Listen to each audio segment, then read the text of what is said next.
D'aussi loin que je me souvienne, le métier de pompier n'a jamais été un mystère pour moi, j'avais ça dans le sang.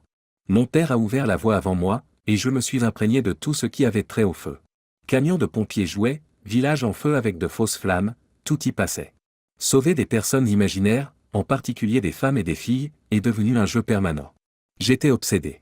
Enfin, sauf pour les peluches, j'avais un faible pour les 7 dalmatiens de toute taille et de toute forme. Et mon placard?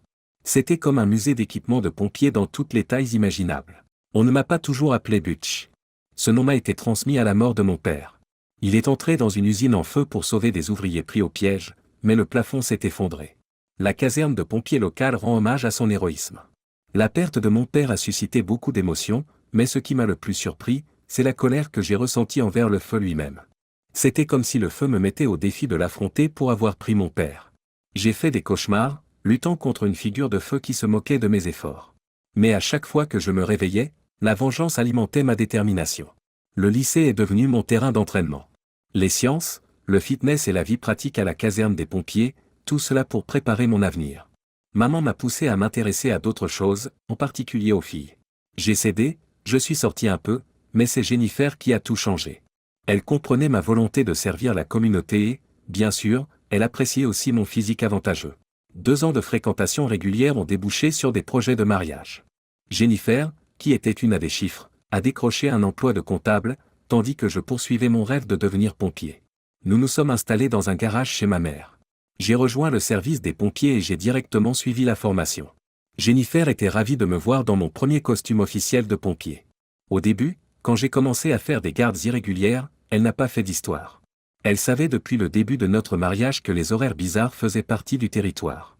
Quelle que soit l'heure à laquelle j'étais à la maison, nous profitions au maximum du temps passé ensemble. Quelques années plus tard, grâce à des promotions et à des augmentations, nous avons obtenu une petite maison confortable. Plus important encore, Jennifer a arrêté sa contraception. 10 mois plus tard, notre magnifique petite fille, Virginia Louise, est arrivée, devenant le deuxième amour de ma vie. Après l'arrivée de notre bébé, le point de vue de Jennifer sur notre mariage a changé. Malgré une grossesse sans problème, elle a fermement déclaré qu'elle ne voulait pas revivre une telle expérience. Elle m'a incité à envisager une vasectomie. La contraception l'empêchait de maintenir le poids qu'elle souhaitait. Si nous voulions d'autres enfants, elle proposait l'adoption. Le temps qu'elle passait avec moi devenait d'autant plus précieux qu'elle jonglait avec les soins à donner à notre petite fille. Elle avait besoin de mon aide avec Virginia, mais ne voulait pas sacrifier le temps que nous passions ensemble. De plus, elle s'inquiétait de plus en plus des dangers de mon travail, craignant que je ne me blesse ou pire, la laissant seule avec Virginia. J'ai ignoré ses inquiétudes, pensant qu'elle savait depuis le début que je serais toujours pompier. Je pensais que c'était à elle de s'adapter. Ignorer ses inquiétudes a été une grave erreur de ma part. Après quelques années, j'ai suivi une formation polyvalente d'ambulancier. Pendant 15 jours, j'ai passé des nuits régulières à la maison. Jennifer était ravie. J'avais des soirées avec Virginia et du temps supplémentaire avec Jennifer. Elle insistait souvent, c'est comme ça que ça doit se passer.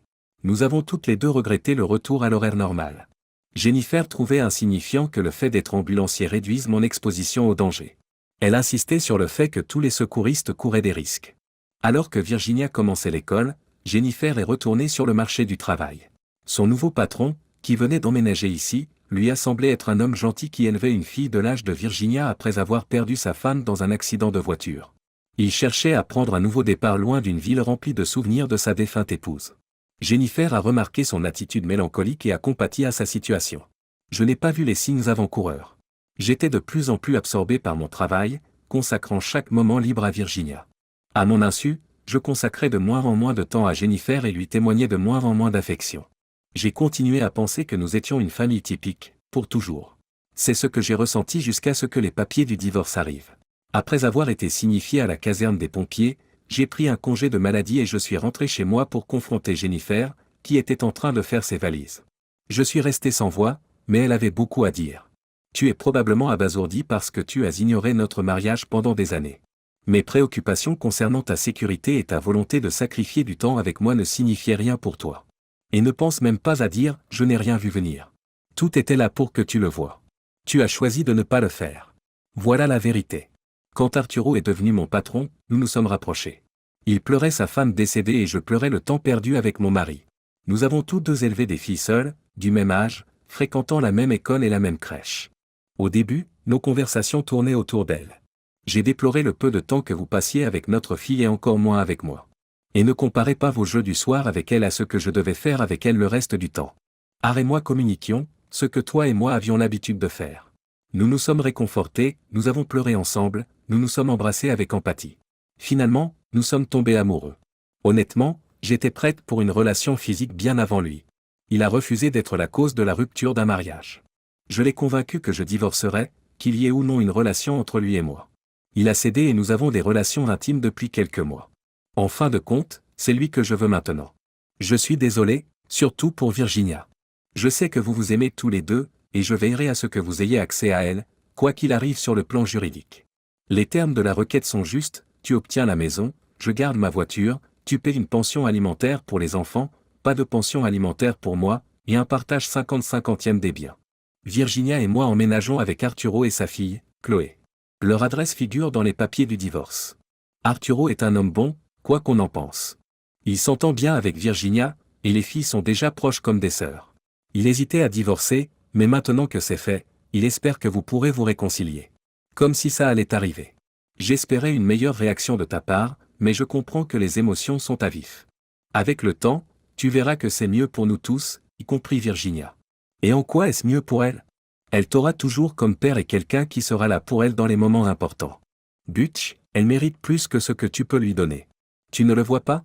Peut-être pas, dis-moi quand tu veux voir Virginia. Elle sait ce qui se passe. S'il vous plaît, ne lui ajoutez pas plus de stress. Vous entamez un divorce et vous attendez de moi que je ne la stresse pas? Quelle blague. Au revoir, Butch. J'ai appelé un avocat spécialisé dans les divorces, en colère et cherchant à me venger. On m'a dit que ce que Jennifer proposait était probablement la meilleure solution. Retarder le divorce ne profiterait qu'au portefeuille des avocats. J'ai signé les papiers à contre-séure. Notre mariage s'est terminé en douceur. Je me suis tourné vers le Bourbon jusqu'à ce que mon chef me mette en garde, l'alcool ou le travail, pas les deux. J'ai choisi d'arrêter de boire, mais la blessure et le désir de vengeance persistaient. Je n'arrivais pas à trouver un moyen de me venger sans blesser ma fille, directement ou indirectement. Cependant, les actions de Virginia ont commencé à me blesser davantage à chaque interaction. Elle hésitait à passer du temps avec moi à moins que sa nouvelle sœur, Chloé, ne soit impliquée. Le moment où elle a appelé Arturo, papa, a brisé les derniers morceaux de mon cœur. Lorsqu'elle a annulé des projets à cause d'un événement familial important les concernant, cela a été le point de rupture. Je n'ai pas pu me résoudre à programmer une autre visite. Jennifer m'a accusé d'avoir abandonné mon enfant, et j'ai eu des mots très durs pour elle et pour l'abruti qui avait perturbé ma vie. J'ai essayé de me jeter à corps perdu dans mon travail, celui pour lequel je suis né, que j'ai toujours voulu. Pourtant, c'est ce même travail qui m'a coûté ma famille. En vérité, je ne peux pas blâmer entièrement le travail, c'est plutôt la façon dont je l'ai laissé me consumer. J'en assume la responsabilité. Malgré mon dévouement, une grande partie de mon travail était monotone. Je conduisais surtout l'ambulance. À l'occasion, je travaillais comme pompier, mais 90% du temps, j'étais l'ambulancier. Nos appels d'ambulance consistaient généralement à ramasser des personnes décédées ou sur le point de l'être. Dans bien des cas, il s'agissait simplement d'une personne trop grosse ou trop handicapée pour être transportée par d'autres moyens médicaux. Parfois, nous pratiquions la réanimation cardio-pulmonaire, mais l'issue était souvent sombre. Les personnes déshydratées recevaient du sérum physiologique et nous nous occupions rarement des blessures liées au feu, comme les coupures, les égratignures ou l'inhalation de fumée. Ennuyeux, jusqu'à ce que l'alarme a retenti et je me suis précipité vers l'ambulance. En reconnaissant l'adresse comme étant celle de la garderie de Virginia, la panique s'est emparée de moi. Ma fille devait s'y trouver. J'ai accéléré, frôlant les voitures qui tentaient désespérément de franchir le carrefour avant moi. Poursuivez-moi, bande d'idiots. Je me suis faufilé dans la circulation, faisant basculer le véhicule sur deux roues au dernier virage. Le spectacle qui s'offrit à mes yeux me secoua jusqu'à la moelle, les flammes engloutissaient plusieurs fenêtres de la garderie. En garant l'ambulance, j'ai sprinté vers un groupe d'enfants et une enseignante familière. Où est Virginia? Elle et quelques autres sont encore à l'intérieur. S'il vous plaît, aidez-les.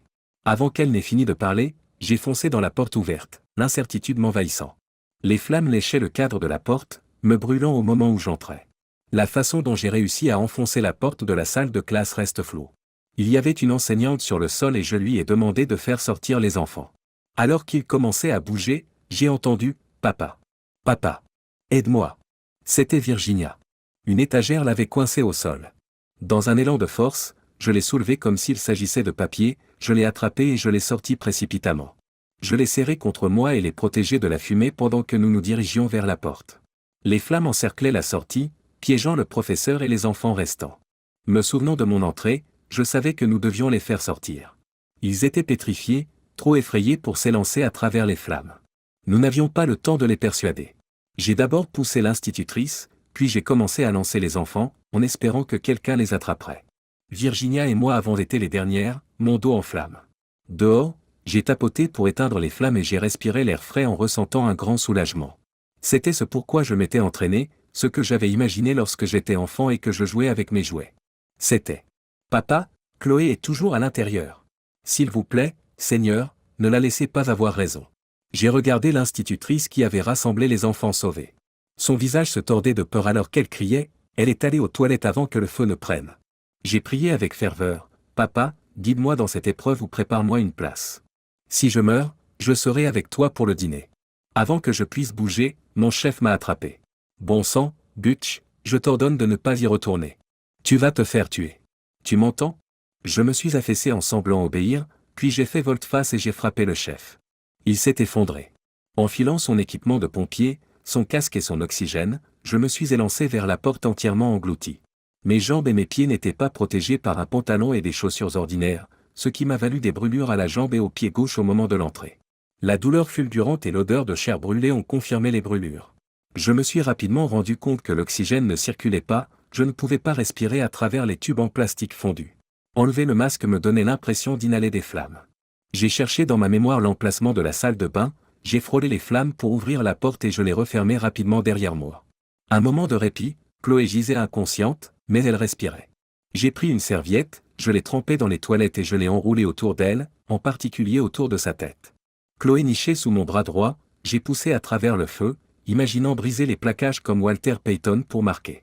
Les flammes sont devenues la défense de l'équipe adverse. Utilisant mon bras gauche pour repousser les débris qui tombaient, j'ai crié « Va te faire foutre, FEU. Celui-ci est à moi. » Tant bien que mal, j'ai réussi à sortir avant de m'effondrer. Dans un rêve, mon visage grésillait comme de la graisse sur une poêle à frire, immobile. Je me suis réveillé en sursaut. « Docteur, il est réveillé. » C'était mon ex-femme Jennifer. Le personnel médical se précipite. Une infirmière a demandé « Monsieur Davis, vous m'entendez ?» J'ai fait signe à l'infirmière de s'approcher.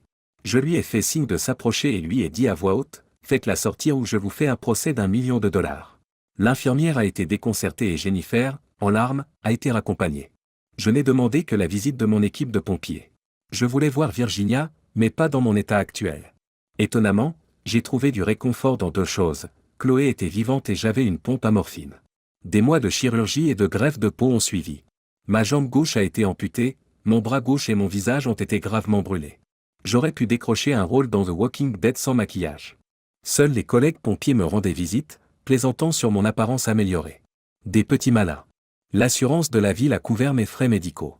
J'ai reçu des prix de bravoure, mais le plus significatif a été le titre de « Papa de l'année » décerné par Virginia et Chloé. J'avais l'intention de chérir leur certificat fait à la main pour toujours. L'avenir me paraissait incertain. Je ne pouvais pas continuer à travailler comme pompier avec une jambe amputée et un bras gauche endommagé. J'ai accepté un emploi de dispatcher à temps partiel au COU pour compléter les indemnités d'invalidité. Cela m'a apporté une certaine satisfaction. J'ai réussi à garder Jennifer et Arturo à distance, rejetant toutes leurs tentatives de me contacter. Leur gratitude et leurs excuses ne signifiaient rien pour moi, je n'avais pas agi pour eux. Malgré mes efforts, ils ont trouvé le moyen de me transmettre indirectement des informations surprenantes. C'est un pompier en visite qui a lâché la bombe, vous n'allez pas le croire. Le type qui vous a volé votre femme et dont vous avez sauvé la fille vient d'entrer chez les pompiers. Si quelqu'un avait prétendu que tous les médias avaient embrassé Trump, je l'aurais peut-être cru avant cette révélation. J'avais besoin de plus de détails. Il prétend qu'il ne pourra jamais vous remercier d'avoir sauvé sa fille, mais il veut rendre l'appareil au service et à la communauté qui ont perdu un pompier. Il sait qu'il ne vous égalera jamais, mais il est déterminé à essayer. Butch, nous lui avons fait vivre l'enfer pour ce qu'il t'a fait. Il ne pourra pas. Non. Lâche-le. En fait, je veux que vous le souteniez. Vous avez fait une overdose de morphine? Il a pris ta femme et ta fille. J'ai souri. Réfléchissez Y. Ma femme m'a quitté en partie parce que j'étais pompier et pas lui. C'est ironique. Elle ne peut pas échapper à son hypocrisie. J'adore ça. Je me venge d'Arturo. Il passera sa vie à savoir que l'homme à qui il a volé sa femme a sauvé sa fille. Je crois que je suis l'infirme le plus heureux du monde. J'ai souri, malgré la douleur de mon visage brûlé, et j'ai poussé la pompe à morphine, ce qui m'a remonté le moral. Je me sentais prêt à faire face, ou plutôt à laisser les gens me voir. J'ai demandé à voir Arturo en premier, en espérant que cela énerverait mon ex. Les choses allaient de mieux en mieux pour moi. Arturo est entré en sanglotant de façon incontrôlable. Butch, je te dois tout. Je ferai tout ce que tu me demandes. Tu as refusé mon aide pour les factures, et je ne savais pas quoi faire. Ma culpabilité d'être tombé amoureux de ta femme et ma gratitude pour avoir sauvé ma Chloé me consumaient jour et nuit. C'est pourquoi j'ai rejoint les pompiers. Si je ne peux pas vous rembourser, je donnerai quelque chose à la communauté pour la perte qu'elle a subie. Il semblait sincèrement désolé, des larmes coulaient sur son visage. Se ressaisissant, il dit, « Laissez-moi faire entrer Chloé, s'il vous plaît. Elle veut absolument vous remercier. » J'ai accepté. Chloé s'est attardée dans l'embrasure de la porte, attendant Virginia. Ensemble, elles se sont précipitées vers mon lit, apercevant le certificat de « meilleur père » fièrement affiché. Après m'avoir jeté un coup d'œil, Chloé a remarqué, « Tu as l'air effrayant. » Virginia a acquiescé. Je me suis esclaffé tandis qu'Arturo les taquinait gentiment. « Vous avez tout à fait raison, les filles. Vous voyez, j'étais un beau prince, et un jour, une méchante vieille sorcière nommée Jennifer m'a embrassé et m'a transformé en ogre. »« Papa, c'est idiot, » dit Virginia en riant. « Nous avons eu une visite merveilleuse. » Virginia semblait avoir grandi pendant mon séjour à l'hôpital. Je me suis alors rendu compte que je ne voulais plus manquer l'éducation de ma fille. Art a rendu visite aux filles à plusieurs reprises et nous nous sommes rapprochés. Étonnamment, je me suis surprise à l'apprécier sincèrement. Le fait qu'il n'ait jamais insisté pour que je parle à Jennifer m'a aidé. Il ne la mentionnait que rarement. Lors d'une de ces dernières visites, j'ai abordé un sujet auquel je réfléchissais. « Arturo, j'espère que nous pourrons rétablir mon programme de visite. Si Jennifer et toi êtes d'accord, j'aimerais passer plus de temps avec Virginia maintenant que je ne suis plus pompier. » Eh bien, ce serait plus qu'acceptable pour plusieurs raisons. Tout d'abord, je suis maintenant pompier, et vous savez comment vont les horaires. D'autre part, Jennifer nous a quittés, les filles et moi. Elle a dit qu'elle demandait le divorce. Butch, je pense qu'elle nous a trompés tous les deux. Elle s'est peut-être trompée elle-même aussi. Elle prétendait que nos horaires de travail nuisaient à notre mariage et au temps passé avec les filles. Maintenant, je crois que c'était juste elle qui se plaignait, excusez mon français, parce que toute l'attention n'était pas sur elle. Quand elle n'a pas réussi à me dissuader de devenir pompier, elle est simplement partie. Je sais que j'ai besoin d'aide avec Virginia et Chloé. Ta mère et celle de Jennifer m'assistent temporairement. Au cas où vous ne l'auriez pas remarqué, Virginia et Chloé sont inséparables. On ne peut pas avoir l'une sans l'autre. Comment a-t-elle pu quitter Virginia? Et elle a dû se lier à Chloé aussi. Je pense que Jennifer est devenue jalouse de Chloé. Virginia voulait passer du temps avec Chloé plutôt qu'avec sa mère. Jennifer semblait isolée, même lorsque nous étions toutes sous le même toit. Son dernier commentaire, après avoir déclaré qu'elle ne voulait pas la garde, a été « Les filles semblent préférer leur père de toute façon. » Eh bien, elles peuvent vous avoir tous les deux. Bon sang, Art. Elle est encore plus perturbée que je ne le pensais. Art s'étrangle à nouveau. Ah, Virginia et moi ferons tout ce que nous pourrons pour vous soutenir, toi et Chloé. Épilogue. Au moment où j'écris ce récit, Virginia et Chloé sont sur le point d'obtenir leur diplôme de fin d'études secondaires et se préparent à entrer à l'université. Après ma rééducation, j'ai emménagé avec Arturo et les filles. Les pompiers se sont cotisés pour m'offrir un monospace spécialement équipé, Arturo ayant apporté la contribution la plus importante. Il a prouvé qu'il était un homme bon et a excellé en tant que pompier, avec mes conseils, bien sûr. Nous avons partagé les responsabilités parentales et ménagères, même s'il me faut un peu plus de temps pour gérer ma part en raison de mes limitations. Heureusement, nous avons trouvé 2 femmes qui répondent aux besoins spécifiques des filles et s'occupent de certains aspects intimes pour Arturo et moi. Je suis en train de retourner dans mon ancienne maison, que je louais. Arturo et moi aurons probablement de nouveaux colocataires lorsque les filles partiront à l'université, et je prévois que nous aurons souvent des rendez-vous à 2. Malheureusement, j'essaie de vivre autant que possible dans un laps de temps limité. L'incendie m'a laissé un œsophage et des poumons brûlés, suite à l'inhalation de fumée et de feu.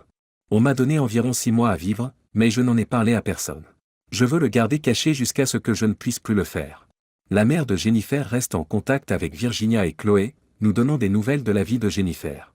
Récemment, elle a mentionné que Jennifer avait eu un autre enfant, mais qu'elle avait divorcé parce que son partenaire était infidèle. J'ai essayé d'éprouver un peu de sympathie, ou peut-être n'ai-je pas essayé trop fort. De mon point de vue, le sauvetage de la garderie m'a permis de me venger de Jennifer et d'Art au cours des 10 dernières années. C'est une chose dont je dois m'accommoder. Malheureusement, le feu a contrecarré mes plans de vengeance à son égard. Eh bien, 2 sur 3, ce n'est pas si mal. Mes excuses, papa. On se rattrape bientôt.